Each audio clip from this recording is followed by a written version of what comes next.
எனக்கு மிகவும் பிரியமான நண்பு சகோதர சகோதரிகளே, ஒவ்வொரு நாளும் உங்களை சந்திப்பதில் அதிக மகிழ்ச்சியாக கர்த்தர் கடந்த 9 மாதங்கள் நமக்கும் நம்முடைய ஊழியத்திற்கும் குடும்பத்திற்கும் நல்லவராகவே இருந்து ஆச்சரியமாய் நடத்தி கொண்டு வந்த தேவனை நான் ஸ்தோத்தரிக்கிறேன். இந்த 10வது மாதத்தையும் கர்த்தர் நமக்கு ஆசீர்வாதமாக்கி தரும்படிக்கு கர்த்தர் நமக்கு கொடுத்திருக்கிற வாக்குத்தத்தம் என்ன என்று நாம் தியானிப்போம். அது எரேமியா 39வது அதிகாரம் 18வது வசனம் சொல்லுகிறது, உன்னை நிச்சயமாக விடுவிப்பேன், நிச்சயமாக உன்னை விடுவிப்பேன் என்று கர்த்தருடைய வார்த்தை இன்றைக்கு உங்களை தேடி வருகிறது. பிரியமானவர்களே, உலகத்தில் எந்த மனிதனுடைய வார்த்தையும் நம்மை பலப்படுத்தாது, நம்மை வாழ வைக்காது, நம்மை உயர்த்தாது.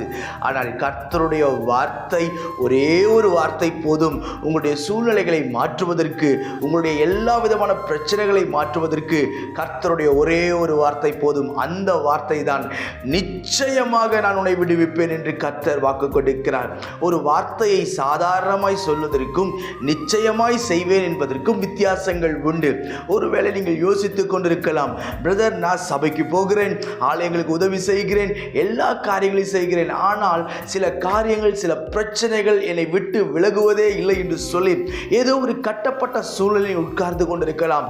எந்த இடத்தில், எந்த காரியத்தில் நீங்கள் கட்டப்பட்டிருக்கிறீர்களோ அதில் இருந்து கர்த்தர் உங்களை விடுதலையாக்க அவர் போதுமானவராய் இருக்கிறார். பிரியமானவர்களே, அவர் உங்களை விடுதலையாக்குவார், உங்களை மேன்மைப்படுத்துவார். ஒருவேளை கடனிலே நீங்கள் சிக்கப்பட்டு கடந்த 9 மாதங்கள் கஷ்டத்தோடும் துக்கத்தோடும் நீங்கள் கடந்து வந்த பாதைகளாய் இருக்கலாம். ஒருவேளை வியாதியில் நீங்கள் கட்டப்பட்ட ஒரு சூழ்நிலையில் இருக்கலாம். இல்லை என்று சொன்னால் உங்கள் சுற்றி இருக்கிற சூழ்நிலையினால் நீங்கள் உடைக்கப்பட்ட சூழ்நிலையில் உட்கார்ந்து கொண்டு ஏதோ ஒரு கட்டுக்குள்ளாக நீங்கள் உட்கார்ந்து கொண்டு ஒரு விடுதலையே இல்லையே என் வாழ்க்கையில் என்று சொல்லி நீங்கள் யோசித்துக் கொண்டிருக்கலாம். ஆனால் கர்த்தர் சொல்லுகிறார், நிச்சயமாக நான் உன்னை விடுவிப்பேன். நம்மை விடுவிக்கிற தெய்வம் நம்மோடு கூட இருக்கிறார். அவரை நோக்கி கூப்பிடுகிற யாவரையும் கர்த்தர் விடுதலையாக்குகிறவராய் இருக்கிறார். பிரியமானவர்களே, இன்றைக்கு உங்களையும் என்னையும் விடுதலையாக்க இயேசு உங்கள் அருகே வரப்போகிறார். கலங்காதிருங்கள். கடந்த 9 மாதங்களை எவ்வளோ ஆச்சரியமாய் நடத்தினார். கொஞ்சம் திரும்பி பாருங்கள். இப்போ தான் இந்த வருஷத்தை ஆரம்பித்தது போல இருந்தது. வேகமாய் வந்து விட்டது 9வது மாதம். இன்னும் சில மாதங்களுக்குள்ளாக புதிய வருஷத்தை நாம் எதிர்நோக்கி காத்திருக்கிறோம். கர்த்தர் இந்த 10வது மாதத்தில் அவருடைய ஆசீர்வாதத்தையும் நன்மையையும் பலத்தையும் நமக்கு அளவில்லாமல் கொட்டி கொடுப்பாராக. கர்த்தர் யாரை அவர் விடுதலையாக்குவார் என்று வேதம் சொல்லுகிறது. துரிதமாய் உங்களுடைய ஆசீர்வாதத்திற்காக பேச விரும்புகிறேன். முதலாவது சங்கீதம் 22:4 சொல்லுகிறது, எங்கள் பிதாக்கள் உம்மிடத்தில் நம்பிக்கை வைத்தார்கள், நம்பின அவர்களை விடுவித்தேன். முதலாவது, கர்த்தர் யாரை விடுதலையாக்குகிறாரா? யார் கர்த்தரை நம்புகிறார்களோ அவர்களை கர்த்தர் விடுதலையாக்குகிறார். இன்றைக்கு நம்முடைய நம்பிக்கையை நம்முடைய சுய பலத்தின் மீது வைக்கிறோம், நம்முடைய ஞானத்தின் மீது வைக்கிறோம். நான் செய்கிற ஜெபம், நான் எடுக்கிற உபவாசம், நான் வாசிக்கிற வேத வாசிப்பு என்று சொல்லி நான் என்று சொல்லி நாம் நம்மையே மேன்மைப்படுத்துகிறோம். ஆனால் வேத வசனம் அழகாய் சொல்லுகிறது, என்ன, பிதாக்கள் கர்த்தரை நம்பினார்களாம். இஸ்ரவேல் மக்கள் 420 வருஷம் எகிப்திலே அடிமையாக இருந்த பொழுது அவர்களுக்கு ஒரு நம்பிக்கை இருந்தது. என்ன தெரியுமா? ஒரு நாள் எங்கள் தேவன் எங்களை விடுதலையாக்குவார், ஒரு நாள் எங்கள் தேவன் இந்த அடிமைத்தனத்திலிருந்து உடைத்து எங்களை வெளியே கொண்டு வருவார் என்று சொல்லி அவர்களுக்குள் இருந்த அந்த விசுவாசம் அவர்களை ஒரு நாளும் வெட்கப்படுத்தவே இல்லை. இன்றைக்கு இந்த வார்த்தையை கேட்கிற நீங்கள் கூட ஏதோ ஒரு காரியத்தில் நீங்கள் அடிமையாய் உட்கார்ந்து கொடுக்கலாம். ஒருவேளை சினிமாவுக்கு, ஒருவேளை ஃபோனுக்கு, ஒருவேளை மற்ற உலகத்தின் அன்புக்கு, இல்லை உலக சிற்றின்பங்களுக்கு, ஏதோ ஒரு காரியத்தில் நீங்கள் அடிமையாய் உட்கார்ந்து கொண்டு, பிரதர், நல்லா ஜெபிக்கணும்னு ஆசைப்படுறேன், மேலே வரணும்னு ஆசைப்படுறேன், மேலே எழும்பி வரணும், தேவ சமூகத்தில் காத்திருக்கணும்னு ஆசைப்படுறேன், பழைய மாதிரி உபவாசிக்கணும், பழைய மாதிரி ஜெபிக்கணும், பழைய மாதிரி ஆண்டவரோடு நான் ஐக்கியத்தில் இருக்கணும்னு விரும்புகிறேன். ஆனால் சில காரியங்கள் என்னை தடுக்கிறது, ஆனால் சில காரியங்கள் என்னை மேற்கொள்ளுகிறது, ஆனாலும் சில காரியங்கள் ஆண்டவரோடு நான் இணையக்கூடாதபடி என்னை கட்டி வைக்கிறது என்று சொல்லி நீங்கள் யோசித்துக் கொண்டிருக்கலாம். நிச்சயமாகவே கர்த்தர் உங்களை விடுதலையாக்குவார். நன்றாய் கவனியுங்கள். தானியேலை சிங்க கபியில் தூக்கி வீசின பொழுது தானியேலை விடுதலையாக்க தேவ தூதன் இறங்கி வந்தான். பிரியமானவர்கள், விடுவிக்கப்பட்டான் என்று வேதம் சொல்லுகிறது. சாத்ராக், மேஷாக், ஆபேத்நேகோவை குறித்து வேதம் சொல்லுகிறது. 7 மடங்கு எரிகிற அக்கினி சூழலில் தூக்கி வீசப்பட்ட 3 வாலிபர்களுக்கு துணையாய் தேவ தூதனே இறங்கி நின்றார். என்று சொல்லி வேதம் நமக்கு தெளிவாய் சொல்லுகிறது. இன்றைக்கு இந்த வார்த்தை கேட்கிற உங்களையும் விடுதலையாக்குகிற கர்த்தர் உங்களோடு கூட வரப்போகிறார். ஆச்சரியமாய் நடத்துவார், பலப்படுத்தி உங்களுக்கு நிச்சயம் உதவி செய்வார் என்பதில் எந்த ஒரு சந்தேகமே இல்லை. இரண்டாவது, கர்த்தர் யாரை விடுதலையாக்குவார் என்று வேதம் சொல்லுகிறது. சங்கீதம் 34:7 சொல்லுகிறது, கர்த்தருடைய தூதன் அவர்களுக்கு பயந்தவர்களுக்கு சூழ பாளையம் இறங்கி அவர்களை விடுதலையாக்குவார். இரண்டாவது, தேவன் எதிர்பார்க்கிறது யார்? கர்த்தருக்கு பயப்படுகிற பயம். இன்னைக்கு நன்றாய் கவனிங்கள்.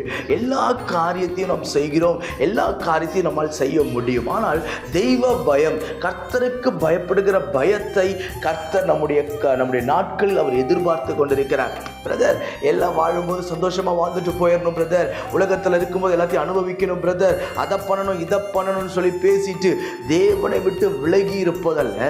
கர்த்தருக்கு பயந்தவர்களுக்கு தேவதூதன் சூழப்பாளையம், தூரத்தில் அல்ல, உன்னை சூழ்ந்து பாளையம் இறங்கி உங்களை அவர் விடுவிக்கிறவராய் இருக்கிறார். உனக்கு விரோதமாய் ஆபத்துக்கள் வரலாம், உனக்கு விரோதமாய் நிந்தனைகள் வரலாம், உனக்கு விரோதமாய் அவமானங்கள் வரலாம், உன்னை உடைக்கிற ஜனங்கள் உன் அருகே எழுப்பி நிற்கலாம், உன்னை காயப்படுத்துகிற ஜனங்கள் உன்னோடு கூட பயணிக்கலாம். ஆனாலும் உன்னை சுற்றிலும் தூதர்கள் எப்படி இருப்பார்களாம்? சூழ பாளையம் இறங்கி. காரணம் என்ன? நீ கர்த்தருக்கு பயப்படுகிற ஒரே ஒரு காரியம், கர்த்தர் மேல் வைத்திருக்கிற ஒரு அன்பு அவருக்காய் நடுங்கி நிற்கிறது. இன்னைக்கு நன்றாய் கவனிங்க. இன்னைக்கு அங்கங்கே பார்ப்போம் என்று சொன்னால் தெய்வ பயம் சபைகளை விட்டு விலகி கொண்டிருக்கிறது. கிறிஸ்துவ குடும்பத்திலிருந்து எத்தனையோ குடும்பங்களிலிருந்து தேவனுடைய பயம் விலகி கொண்டிருக்கிறது. எதையும் செய்வேன், எப்படியும் செய்வேன், எப்படியும் வாழ்வேன் என்று போய் கொண்டிருக்கிறார்கள். ஆனால் கர்த்தர் அதை விரும்புகிறவர் அல்ல. நீ கர்த்தருக்கு பயப்படுகிற ஒரு நபராய், கர்த்தருக்கு பயப்படுகிற ஒரு மகனாய் இருப்பாயே, ஆனால் கர்த்தரே உனக்கு பாதுகாப்பாய் உன்னை விடுதலையாக்க அவர் இறங்கி வருவார். மூன்றாவது, நம்மை எதை விடுதலையாக்கும் என்று வேதம் சொல்லுகிறது. யோவான் 8:32 சொல்லுகிறது, சத்தியத்தையும் அறிவீர்கள், சத்தியம் உங்களை விடுதலையாக்கும், சத்தியம் உங்களை விடுதலையாக்கும் என்று கர்த்தருடைய வார்த்தை சொல்லுகிறது. இன்றைக்கு நமக்கு விடுதலை என்று சொன்னால் எல்லாரும் அங்கே போய் ஜெபம் பண்ணா விடுதலை கிடைக்கும், இங்கே போய் ஜெபம் பண்ண கிடைக்கும், எவ்வளவு ஜெபம் பண்ணா கிடைக்கும், அப்படி அல்ல. எல்லா இடத்திலும் ஜெபம் செய்து கொள்வது ஒரு ஆசீர்வாதம் தான், அது நன்மை தான், அதை நான் குறை சொல்லவில்லை. ஆனால் நம்முடைய அடிப்படை விடுதலை எதில் இருக்கிறது என்று சொன்னால் கர்த்தருடைய வார்த்தையில் இருக்கிறது. காரணம் என்ன? இந்த வார்த்தை பிரசங்கிக்கும் பொழுது நான் என்னுடைய வாழ்க்கையில் நான் அனுபவித்த நன்மைகளை உணர்ந்தவனாய் பேசிக் கொண்டிருக்கிறேன். சில நேரங்களில் என்னுடைய எதிர்காலத்தில் என்ன தீர்மானங்கள் எடுப்பது என்று தெரியாமல் இருந்த சூழ்நிலைகள் உண்டு, எது வழி என்று தெரியாமல் இருந்த நேரங்கள் உண்டு, நான் என்ன செய்ய போகிறேன் என்று தெரியாத சூழ்நிலைகள் உண்டு, கலங்கி உட்கார்ந்திருந்த சூழ்நிலைகள் உண்டு. அவைகளுக்கு நடுவே என்னை வழி நடத்தினது ஒன்றே ஒன்று, கர்த்தருடைய வார்த்தை. கர்த்தருடைய வார்த்தையை வாசிக்க வாசிக்க வாசிக்க, கர்த்தருடைய வார்த்தைகளை கையில் எடுத்து நீங்கள் தியானிக்க தியானிக்க தியானிக்க ஒரு காரியத்தை நீங்கள் அறிந்து கொள்ள வேண்டும். உங்களுடைய ஆவி, உங்கள் ஆத்மா, உங்கள் சரீரத்தில் ஒரு விடுதலை நீங்கள் உணர்வீர்கள். இந்த வார்த்தையை கேட்கிற நீங்கள் கர்த்தருடைய வார்த்தையை வாசிக்க ஆரம்பிங்கள், கர்த்தருடைய வார்த்தையை நம்புங்கள். அதில் நிரம்பி நிற்கும்போது கர்த்தரே உங்களுக்கு விடுதலை கொடுப்பார். கடைசியாய் கர்த்தர் எந்த இடத்தில் யார் மூலமாய் நமக்கு விடுதலை கொடுக்கிறார் என்று வேதம் சொல்லுகிறது. 2 கொரிந்தியர் 3:17 சொல்லுகிறது, கர்த்தருடைய ஆவி எங்கே உண்டோ அங்கே விடுதலை. கர்த்தருடைய ஆவியானவர் எங்கே இருக்கிறாரோ அங்கே விடுதலை. எந்த சபையில் பரிசுத்த ஆவியானவருடைய ஆளுகை காணப்படுகிறதோ அந்த இடத்தில் விடுதலை உண்டு. இன்னைக்கு பாருங்க, சர்ச்சுக்கு போகிற இடத்துலையும் போகும்போதும் கண்ணீர், வரும்போதும் கண்ணீர்னா அதில் ஒரு ரிசல்ட்டும் கிடையாது. இப்போ நீங்கள் ஒரு கூட்டத்துக்கு போறீங்கன்னா அங்கே பரிசுத்த ஆவியின் அசைவாடுதல் இருக்குதா இல்லையான்னு எப்படி கண்டுபிடிக்கலாம் தெரியுமா? பரிசுத்த ஆவியானவர் வந்துட்டாருன்னா உன்னை விடுதலையாக்காமல் அவர் அனுப்பவே மாட்டார். இன்றைக்கு இந்த வார்த்தையை கேட்கிற நீங்கள் பல குழப்பங்களோடு நீங்கள் யோசித்துக் கொண்டிருக்கலாம், பல காரியங்களை குறித்து நீங்கள் யோசித்துக் கொண்டிருக்கலாம். இன்றைக்கு கர்த்தர் உங்களை விடுதலையாக்கும்படிக்கு அவர் பரிசுத்த ஆவியானவரை உங்களுக்கு துணையாய் கொடுத்து, பரிசுத்த ஆவியானவரால் உங்களை நிரப்பி உங்களை விடுதலையாக்க அவர் போதுமானவராய் இருக்கிறார். பிரியமானவர்களே, அழகாய் சொல்லுகிறது, கர்த்தருடைய ஆவி எங்கே உண்டோ அங்கே விடுதலை என்று சொல்லி. திருத்துவத்தின் 3வது நபரான பரிசுத்த ஆவியானவரை பெந்தெகோஸ்தே நாள் வந்தபோது 50வது நாளிலே வானம் திறந்து பகிரங்கமாய் ஊற்றப்பட்ட பரிசுத்த ஆவியானவர் இன்றைக்கும் கிரியை செய்து கொண்டிருக்கிறார். ஆவியில் நிறைந்து ஜெபிக்கிற ஜெபம், அந்நிய பாஷைகளை பேசி ஜெபிக்கிற ஜெபம். கேளுங்க பிரதர், எனக்கு அந்நிய பாஷை பேசுகிற வரலாம் இல்லை பிரதர், எனக்கெல்லாம் அதெல்லாம் தெரியாது பிரதர். இல்லை நீங்கள் வாயை திறந்து கர்த்தர்கிட்ட கேட்கும் போது கர்த்தர் உங்களுக்கு நிச்சயம் கொடுப்பார். காரணம் என்ன? பரிசுத்த ஆவி வந்தாரே என்று சொன்னால் ஒரே ஒரு அர்த்தத்தை சொல்லி முடிக்கிறேன். என்ன தெரியுமா? இயேசு உயிரோடு இருந்து உங்களுக்கு என்னென்னலாம் செய்வாரோ அதை அத்தனையும் பரிசுத்த ஆவியானவர் செய்து முடிப்பார். அதுதான் பரிசுத்த ஆவியினுடைய வேலை. யாரும் இல்லை பிரதர், நான் அனாதையாக இருக்கிறேன், உங்களுக்கு துணையாய் பரிசுத்த ஆவியானவர் இருப்பார். யாரும் இல்லை பிரதர்னு கேட்க கர்த்தர் உங்களுக்கு துணையாக இருப்பார். அவர் ஒரு நாள் உங்களை கைவிடவே மாட்டார். எந்த சூழல் இருந்தாலும் அவர் விடுதலை கொடுப்பார். ஆவியில் நிறைந்து ஜெபிச்ச, ஆவியில் நிறைந்து துதித்த பவுலும் சீலாவும் சிறைச்சாலையில் துதித்து கொண்டிருக்கிறார்கள். ஆண்டவரை உயர்த்தி ஆராதித்த பொழுது சிறைச்சாலையின் அஸ்திபாரங்கள் அசைந்தது என்று சொல்லி அங்கே மியூசிக் கிடையாது, கொயர் கிடையாது, லைட்டிங் கிடையாது, புகை கிடையாது, ஒன்றும் கிடையாது. ஆனால் ஜெயிலுக்குள் ஆராதிக்கும் பொழுது நிலக்கால்கள் அஸ்திபாரங்கள் அசையுமே. ஆனால் அது எதால் முடியும் தெரியுமா? பரிசுத்த ஆவியானவரால். பரிசுத்த ஆவியுடைய வல்லமை ஊற்றப்படும் பொழுது நீங்கள் விடுதலையாக்கப்படுவீர்கள். கர்த்தர் உங்களை மேன்மைப்படுத்துவார். இந்த மாதத்தின் வாக்குத்தத்தத்தின்படி அழகாய் சொல்லுகிறது, நிச்சயமாக உன்னை விடுவிப்பேன். வாக்குத்தத்தம் பண்ணினவர் உண்மை உள்ளவர். கடன் பாரத்தில், வியாதியிலிருந்து, பிரச்சனையிலிருந்து, துக்கத்திலிருந்து நீங்கள் விடுதலையாக்கப்படுவீர்கள். கர்த்தர் உங்களை மேன்மைப்படுத்தி உயர்த்துவார். இதுவரை கண்டிராத ஆசீர்வாதங்கள் இந்த 10வது மாதம் உங்களுக்கும் உங்கள் குடும்பத்திற்கும் வந்து உதிக்கும் என்பதில் எந்த ஒரு சந்தேகமில்லை.